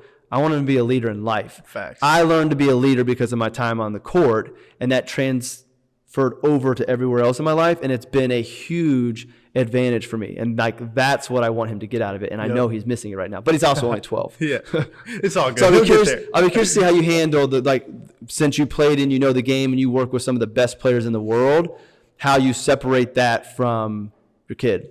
Man, pray for me. 'Cause I don't know how I'll get there eventually, but I don't know how I'm going to do it. I want to talk real quick about pursuit. Yeah. I'm going to put you on the hot seat after that, but we got into a really good conversation about money, and I was learning stuff about money. So, like, selfishly, I wasn't about to just change topics. Pursuit, that's your newest pursuit. Yeah. Like, that's your newest project. Tell us what that's about and who it's for. Yeah, so Pursuit is an evolution of me as an advisor and learning, and then separating out what I think is most important from the finances. So after 18 years of working with people, I realized that a lot of people don't know who they are and what they really want out of life. A lot of people are just a cog in the wheel. They're going down this path they've set them on. And it doesn't mean it's a bad life. And for some people, that's the right life. But for a lot of people, it's not right. Right. And for whatever reason, I've always been comfortable betting on myself, taking risks, taking chances, exploring, and having the ability to do that has created a life I wouldn't trade. I own my own businesses. My wife owns her own business. We have a great life. I'm able to make my own hours. Financially, we do real well. And I'm happy. Mm-hmm. That's what I want everybody to have. I want people to have a life that is maximizing their happiness, minimizing their regret, and bringing them all the financial resources they need and figuring out what that is. And Pursuit started as just a show. I have a blog called All About Your Benjamins that I don't write as much on it, but that was all finance. Like, that's how I grew my business. And I started doing a Friday episode called The Pursuit on All About Your Benjamins, where I just started talking about this concept of like following your passions and let that be your guide. And I really enjoyed it. And the more I started reading and thinking about those lines, I decided I was going to separate it out. So Pursuit is actually PRST. I stripped the vowels out. I don't know why I like to do that. But it's an acronym that originally stood for passions, relationship, self, and time. Like, those were the four things that were really important as you're thinking about creating your life. Find your passions, surround yourself with great people, take care of yourself, and maximize the time you have on this earth. And that's what Pursuit meant. So right now it's 7 months old. It really just consists of content. I have a weekly newsletter. I have a podcast channel. I call it a channel. So the Pursuit is on all the major ones, but you have On Our Pursuit, which is where I interview guests. So yesterday I interviewed the co-founder of a clothing brand called Municipal. You might know Municipal because Mark Wahlberg is the other co-founder of it. Marky Mark. It wasn't Mark that I talked to. It was Harry Arnett, if you watch his show. But just I interviewed cool, him. Though. Yeah, I interviewed him. I interviewed Austin Keene, who's a world champion skimboarder. So it's designed to tell the stories of people who have followed their passions. You'll be on it one day, and how they created their life and bet on themselves. Because I want people to see that. I do a Friday show called The Pursuit, where it's just kind of me for 20 minutes talking about stuff. Isn't that hard? It is. So hard. Yeah, your first one at 50 minutes, I was like, damn, I couldn't do that. I don't know what I was doing. I love to talk, as you can all tell. Like, I'm not short of words, but I don't know if I have 50 minutes by myself. But the Friday ones are just more kind of like thinking about thoughts I've had from the week about anything related to Pursuit. And then I do Monday motivational Mondays, where it's just a thought to kick the week off. I was doing a daily one, but it became kind of watered down, and I wanted to shift more quality over quantity. Yeah. And then, so like my vision for it is like, I say this because I want to make sure I put it out there. So A, it happens, but B, I'm held accountable. Yep. On Our Pursuit is going to be the only podcast that I know of that is going to one day have the biggest names, Kendrick Lamar is my dream guest, on, and then in the next episode, I mean this in no disrespect, but have Justin Ochoa on, today's Justin Ochoa. Yeah. Because what I realize is that like the Kendrick Lamar conversation will be really fun. And for me, I want to talk to these people because I think we have great conversations. But Kendrick Lamar is not going to make very many people go out and bet on themselves and follow that dream they had, because that's a different stratosphere. Can't touch him. Right. Yeah. But right now, you and I put myself in the same category. I think we're relatable. Mm-hmm. You can look at what I've been able to do or what you're doing right now, and a lot of people would say, well, if the Justins can do it, I don't think that's third person me. If the Justins can do it. Let's have another podcast called The Justins. There you go. If the Justins can do it, then surely I can do it. I've always wanted to X, Y, and Z. Or I had Box the artist, who's a local artist, on that. She left her job full time and went all in on being an artist. And that's her career now. She's a visual artist that pays all the bills. And telling that story of how they got there. And ultimately, that's what I want Pursuit to be. I want Pursuit to be, I call it a collective. So my cohort's called a collective. That was designed to help people find what passion's missing in their life and how to incorporate it. Right. But the Pursuit Collective, when it's done, will be the clothing. This is a shirt that's coming out this fall. That's tough. So I like making a little clothing brand, a lifestyle brand. It will be the content arm. It will be kind of courses and retreats. I want to do a retreat in the future that says, all right, you found your passion. You've been doing it as a side hustle thing. You see that it can become a business. How do you turn it into a business? Right. So the weekend is a little bit of inspiration and motivation, but it's also business planning. And at the end of the weekend, your business is set up. So Monday, you now have a business to go run. You are following your passion, making it more. I want to have a production company. Like I like shooting little documentary videos, showing people living their passions. I want to have a record label. Basically, I want Pursuit to be an outlet for people who have an inner creator to let that creator out and express themselves, whether that is in a visual form of art or audio and music, or if it is, I'm a creator because I create businesses. Like to me, when I originally heard creative, I thought artist, musician, photographer, but I view myself as a creative and as a creator. I have a very creative mind and no shortage of ideas, but I'm not going to go paint. So I want to encourage people to find their inner creator, find their passions, let the two meet, put it out there and see where it goes. And I give this example in other podcasts, but I have a friend of mine who's a financial advisor and he's a DJ. And he DJ'd through college, shout out Odero, and he sent me a mix for my birthday, an hour-long mix. He wanted some of my songs. That's tough. And it was like, it was good. It's like a great present. It was awesome. And even like he worked in some good things, like we have different tastes in who's the best artists and best bands. And he said, he put out one day he thought Migos was the best rap band. I said, get the hell out of here. They're not even together anymore. When it would happen. So like about 3/4 of the way in my mix, he throws a Migos song in. Like that's the thought he put behind this mix, which I thought was so cool. Love that. So that inspired me to go buy a DJ board, because if I could do anything in the world not doing what I do today, I would love to be a producer. I thought I would grow out of hip hop. That's one of my hot seat questions. You messed me up. I've always loved hip hop. I thought I would grow out of it. I'm a 40-year-old white guy. I'm never not listening to rap. Yeah. And I love beats. I love listening to the production of a song and the beats. I can't make one, but I would love to. So anyways, I bought a DJ board. I thought, well, Roman likes to make these edits. He's got a TikTok account of all Ja Morant highlights that he creates, and they're really good. Sick. But he picks the music. So I was like, well, him and I can learn to do this together. So I put it on Twitter and shared it, because I share a lot on social media. And the CEO of a company that was putting on a big conference in Vegas hit me up and was like, hey, you want to DJ the opening night party? And I'm like, well, I don't even know how to use it yet, but my buddy Odero does. Yeah. Like, maybe he can come do it. So they paid Odero to come out, be the DJ in Vegas, and that has turned into him DJing. He DJed the conference in September in California. He DJed before Big Boy performed at this conference. So now he got paid to go out to DJ before Big Boy, and now he's basically becoming the go-to DJ for financial services conferences. Now, I don't know if conferences would ever pay him enough, but in theory, he DJ'd in college. He still DJ'd on Saturdays for fun and some parties and things on the side. He shared his passion for music with me, which I put out there. And because he shared it, people found out about his craft. And I did a video of him as well. And now he's DJ. Like, that could turn into a full-time job for him. Facts. And then now he's DJing for a career. Like, dude, that's a crazy like niche market too. Yeah. Like Oh, the yeah. DJ for financial advisors. Yeah. Like, you know how careful you have to be with your musical selection Yeah. in that population. And the thing is, it's all because he followed his passion. Now, and maybe it never grows. And one of the things I want to be careful with pursuit is I don't want to be like the person who says always follow your passion, or that your passion should become your career, because maybe it shouldn't. And some people's passions maybe can't support their lifestyle. Right. And that's okay.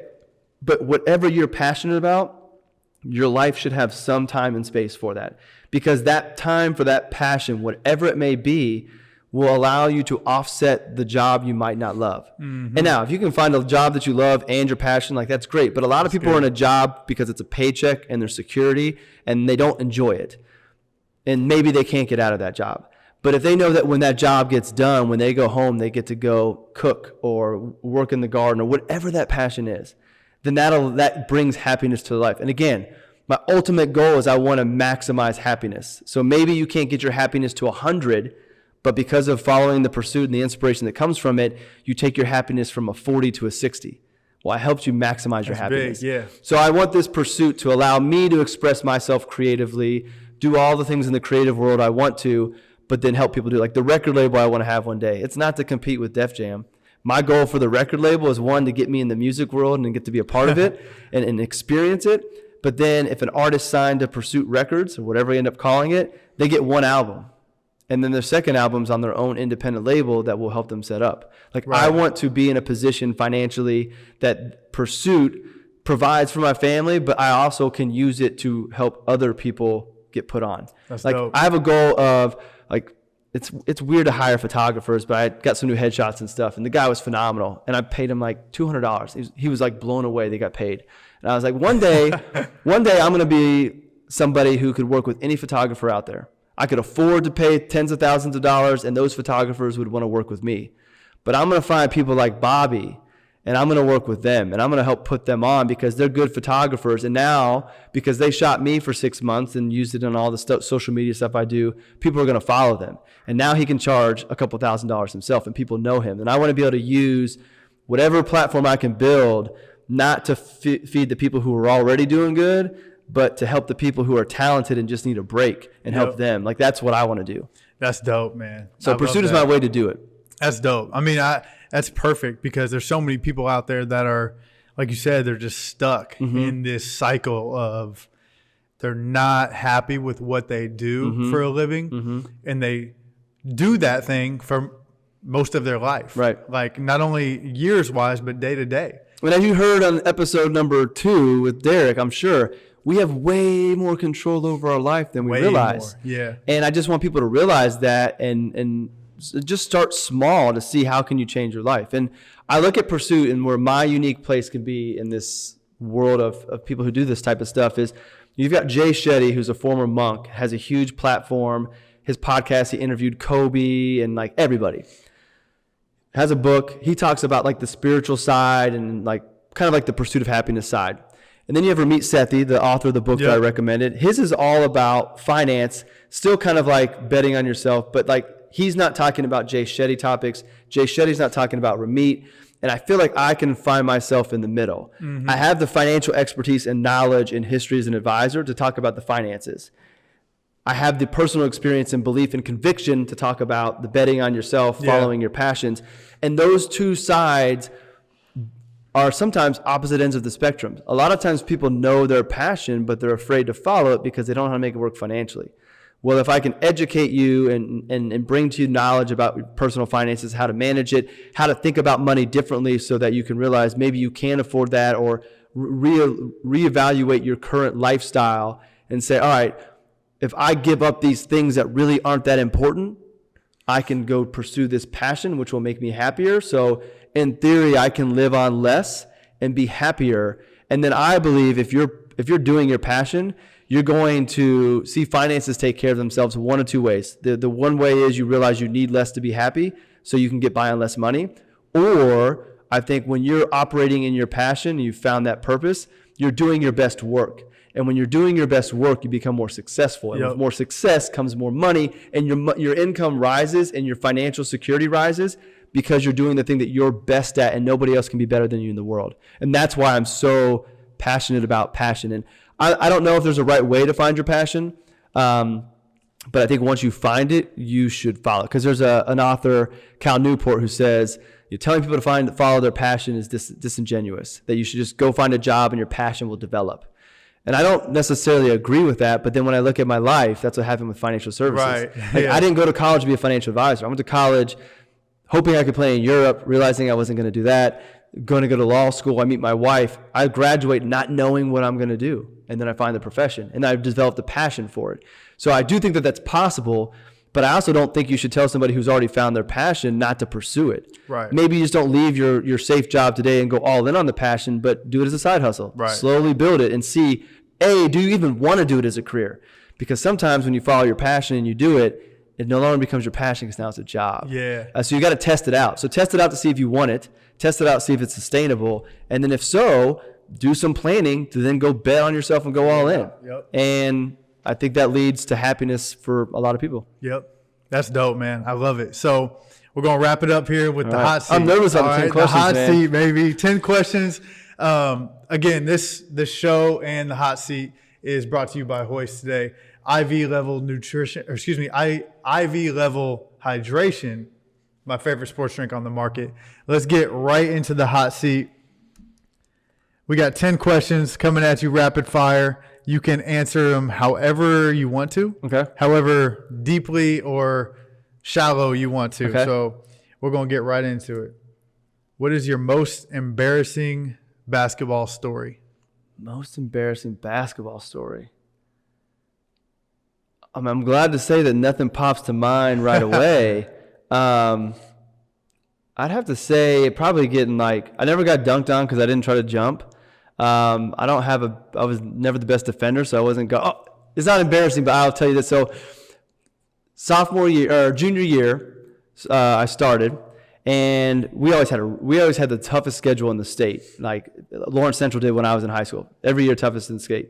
Second game of the year, we're playing North Central. So Jason Gardner, Mr. Basketball that year, went to Arizona, amazing player. I grew up playing against Jason at the Jordan YMCA because my mom worked there. So that's where I lived in the summer. So I knew who he was before everything blew up. Anyways, long story short, I remember I get the ball, first possession.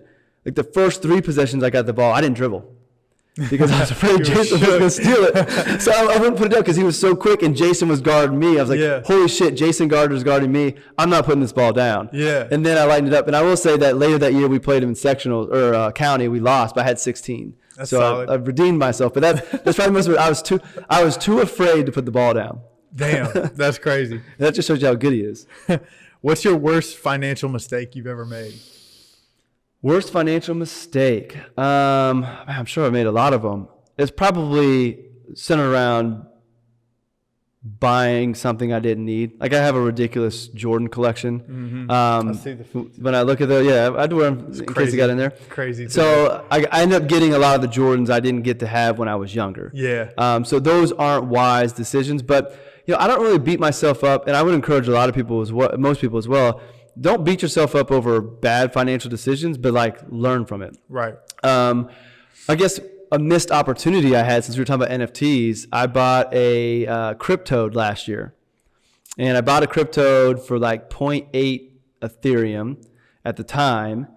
And I think that was $1,200, which is the most I put into any NFT. But the reason I did was somebody that I trust was talking about the project. And I was like, all right, if he's in on it, he's had a lot of success. He was Bored Ape, crypto. He knows what he's talking about. Yeah. So I buy it. And at one point during the NFT craze, I had an offer for 14 ETH. So if ETH is Ethereum. Yeah. So I bought it at 0.8. It was at 14. Now, you can't kind of just do exact math from 0.8 to 14 because there's $1 of ETH. One ETH is worth something. But the dollar value of that offer was $48,000. Oh, my God. I told my wife, if it hits 50, I'll sell it. It didn't hit 50. And now the offers are back down to 1.3, and Ethereum is not near as loaded. So I could probably get back out even. So it's a missed opportunity. But I will tell you, and this is I talked about earlier, not investment advice, but I went into buying anything in crypto that if it goes to zero, we're okay. Affect your life. I don't expect to hit it big. So I have no anxiety, and I don't think about that lost money because I never expected to get it, and I didn't really. And I understand I don't have it till I sell it, but that's like the missed opportunity that would maybe be somebody else's. That's tough. All right, who was your least favorite NBA player growing up? Like your least favorite popular, somebody you hated growing up? Who did I hate growing up? It had to be somebody on the Knicks. I wasn't a big Ewing fan. Yeah. I would probably say Patrick Ewing off the top of my head. Bet. All right, you got to start one, bench one, cut one. Okay. Credit cards, Okay. crypto, cash. I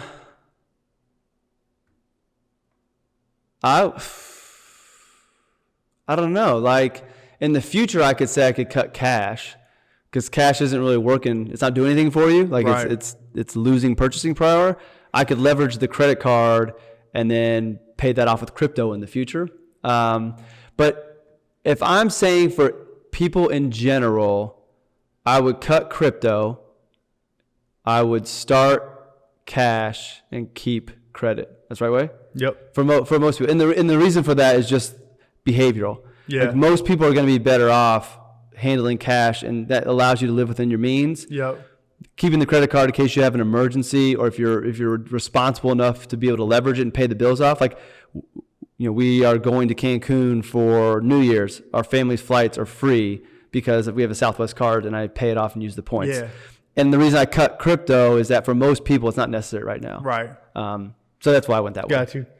All right. What's the most money you've ever spent on a pair of shoes? That's funny how this came up earlier. Yeah. I have a pair of Jordan 4s that are it's like a mint. I forget the name of the color is. I think I got them for like $325. But I would tell you, my Jordan, if I didn't wear my Jordan collection, I would have made a shit ton of money on them. Like I bought some cement 4s really low, and like they basically doubled. Yeah. So in buying those shoes, that was a reward. Yeah. So I spent a year last year working at a startup that's building a platform for advisors for crypto. So I had an additional income, and I just said, when I hit this milestone, I'm going to go buy these shoes, because that green color is like the accent on my personal website, and I like it. So it was a reward. I wouldn't go spend that much again on a pair of shoes. That's not too bad. Yeah. I was expecting worse. Nope. All right. We're similar in age. We grew up in decently similar era. You a Sega kid, Nintendo 64 kid, Atari kid, Xbox, PlayStation. What was your console growing up? So I was fortunate enough to grow up with all of them. So I had a Sega, I had an Atari. Yeah, I would have been at your crib every day. I had Atari, then I had a Nintendo, then I had a Sega Genesis. I was never a big gamer. And the games that I liked was I liked Mario and Sonic. I hated the sports game. I hated Bond because everybody else played it a lot because I was hooping. Yeah. And they would just smash me. So it was not fun to play against my friends. And then in college, I had the first Xbox. And so I would say of those, I would probably pick Nintendo just because it's more nostalgic. Like I remember smacking down the game, blowing in it to get it to work. So those games I would probably enjoy playing the most. You believe in ghosts? Yeah. Me too. Shit's weird. If you could be in any character, if you could be any movie character, like specific character from a movie for the rest of your life, who would it be? My life. Oh, man. For the rest of my life. I'm just trying to think about how lives play out. Because I was thinking Jesus Shuttlesworth. Oh, that's good. That's a good one. But I don't know how his life plays out, and I'm thinking it through. And then I'm trying to think it through of anybody else. Like, now I'm going Marvel. Like, do I want to be Doctor Strange?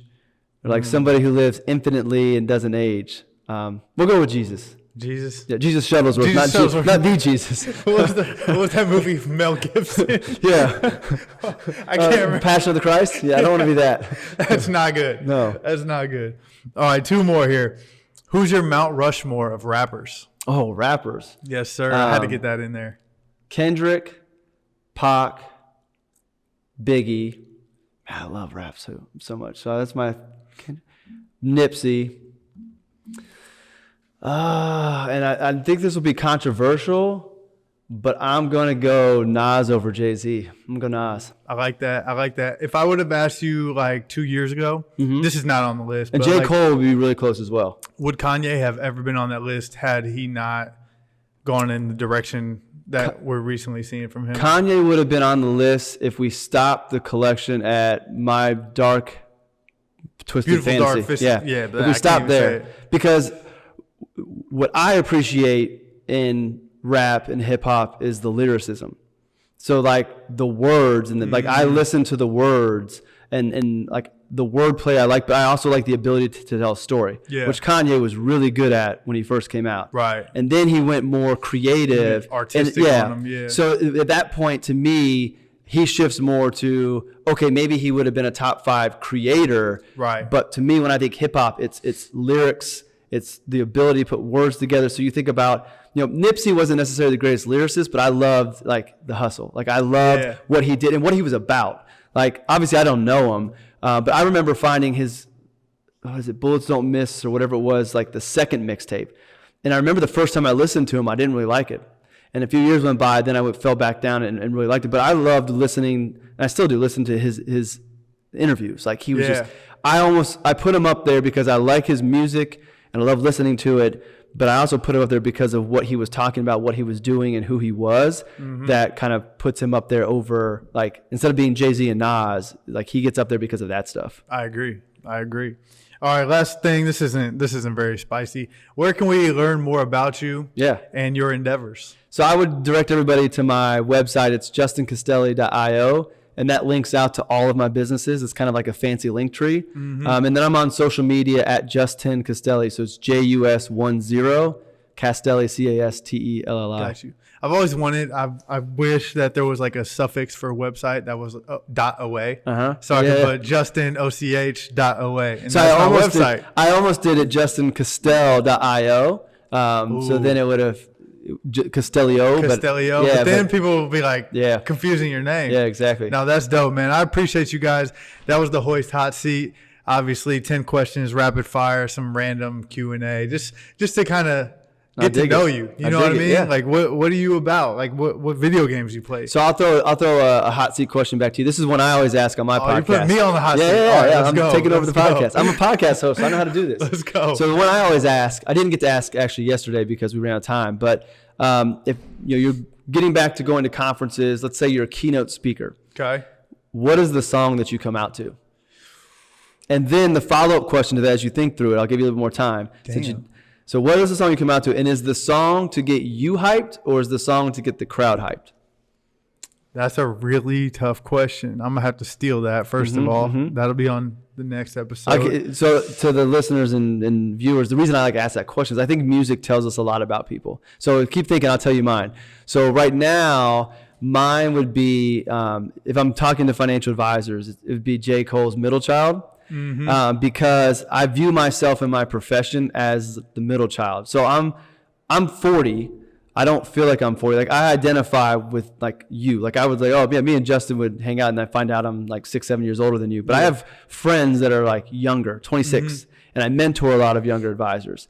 So I'm able to relate and communicate and hang with the young advisors, but I can also call up all the old guys and talk to them. So I look at it as I can go between the two generations and I can bring them together. I can take the knowledge from the older advisors and what they've learned and educate the younger, and I can take the excitement, the innovation from the younger and bring that to the older. Right. And even with like I can do with crypto as well. Like you've got the advisors that have nothing to do with crypto and bring the two sides together. So middle child would be mine. So you got time to think. So what's yours? That's tough. Hold on, I got a couple in my head. I'll pull up my Spotify real quick just so I can make a final decision. All right, that's fair. But I would probably say the first one that came to mind, like when you first asked me, was Nipsey. Okay. Hustle and Motivate. Okay. So that's probably because I'm gonna go with my gut. I had a couple other ones, but I'll go with Nipsey, Hustle and Motivate, and it would be more to not get me hype or not even really get the crowd hype, but really just to like set the standard for like what I'm here to do. Yeah. Like this is what I do day in, day out. This is what I've been doing my whole life. Now y'all get to hear a little piece of that in this keynote speech or this presentation or whatever it is. But as I come on the stage and you hear that, one, it lets you know I love rap. It lets you know I rock with Nipsey. It lets you know that these are my intentions and kind of what I want to do today at this conference and also just in my life in general. But it also is like subtle and soft, and it's not like, you know, coming at you like aggressively. You know what I'm saying? Yeah. So probably Nipsey, Hustle and Motivate. If I thought about it tonight, I'll probably text you tomorrow and maybe come with a different one that the words like really match up with my life. But I think off the top of the head, that's pretty good. I think it's the perfect one. Appreciate it, man. Hey, I really appreciate you jumping on the show, man. I appreciate the opportunity, man. Make sure you guys check out Justin. Still feels weird saying Justin about another person, but make sure you check out Justin and give him a follow. Make sure you catch up with him on his pursuit. And again, I really appreciate you jumping on here, man. Thanks for having me. Yes, sir.